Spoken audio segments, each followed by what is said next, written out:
Si tu m'avais dit il y a quelques années, derrière chaque difficulté rencontrée se cache une opportunité, j'aurais été sceptique. Laisse-moi recontextualiser un petit peu afin que tu comprennes.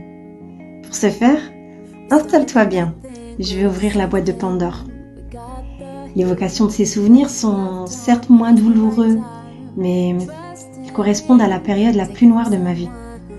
Aussi, je te mentirais si je te disais qu'aujourd'hui je suis totalement détachée et que cela ne me fait rien. Sais-tu que lorsque tu es négatif, ta santé émotionnelle est affectée. Tu es plus susceptible de souffrir de maladies cérébrales dégénératives, de problèmes cardiovasculaires, de problèmes digestifs. Qui se souhaite ça? Personne. Et oui, la négativité affecte notre santé. C'est pour cela que cultiver la positivité n'est pas du plus. Elle est nécessaire. Tu sais, je me suis accrochée à cette injonction pour aller mieux et pas souffrir davantage. Pour me préserver. Crois-moi, cela se travaille au quotidien. C'est une véritable discipline, même si le chemin est long. Enfin, pour revenir à mon histoire, il y a un peu plus de 4 ans, j'étais enceinte. Enceinte de mon premier enfant. Grossesse fortement désirée, fortement attendue. Le parcours n'a pas été facile. Après plusieurs examens dans le cadre d'une PMA, après une FIV qui n'a pas abouti, des soins naturels, un suivi chez une naturopathe, eh bien, le miracle a eu lieu. J'attendais enfin mon premier enfant. C'est incroyable, inattendu, inespéré. Un bonheur presque parfait qui n'avait pas été terni par un autre événement quasi simultané. Celui-ci, catastrophique. J'étais en pleine séparation. Tu vois, une séparation soudaine et violente. Par le timing, mais aussi le comment. J'avais le sentiment qu'on me volait ce qui devait être le plus beau moment de ma vie. Sans te parler de la manière de faire, lâche, sournoise. Et je déplore toujours le comment de ma séparation. Cela me dépasse et je ne comprendrai jamais pourquoi de cette façon. Clairement, je n'aurai jamais de réponse. Et je suis ok avec ça. J'ai compris avec le temps que pour ma propre survie et ma santé mentale, il fallait travailler à accepter la situation telle qu'elle se présentait, tu vois, même sans réponse. Et ça va te faire rire. Dans l'idée de la locution verbale argent-comptant, j'applique aujourd'hui l'idée de solution comptant.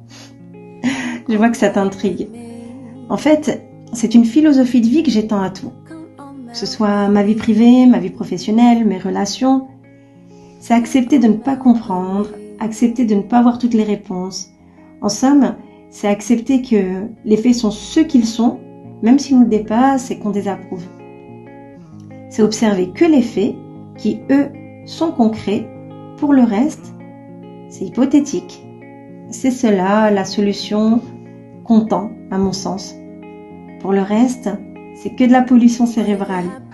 Tu vois, en gros, il y a ce qui dépend de nous et ce qui ne dépend pas de nous. Alors je t'interroge, pourquoi se rendre malade pour ceux qui ne dépendent pas de nous? Et puis, je rajouterai même, est-ce que par ailleurs se rendre malade changera la situation? Et là, je crois qu'on est d'accord pour répondre que non. Alors, je t'entends dire que cela ne se contrôle pas, que c'est pas si facile. Eh bien, c'est là où le travail commence. Chacun doit travailler à accepter que son pouvoir, c'est d'être focus que sur ce qui dépend de soi et non le reste. Chacun doit œuvrer uniquement dans ce sens. Alors oui, le chemin sera semé d'embûches, mais en s'arrêtant et en regardant derrière, on réalisera que l'épreuve nous aura fait grandir. Tu sais, aujourd'hui, je peux dire que mon divorce m'a révélé beaucoup sur moi-même. Et j'ajouterais même que c'est un bienfait dans ma vie. Et ce n'est pas une intime conviction, c'est une certitude. Comme l'a dit Pierre de Coubertin, chaque difficulté rencontrée doit être l'occasion d'un nouveau progrès. Je pense que c'est dans le meilleur des cas.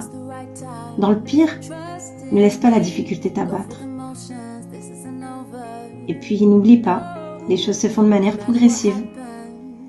Merci pour ton écoute. Plus que tout, prends soin de toi et à très vite pour un nouveau moment de partage.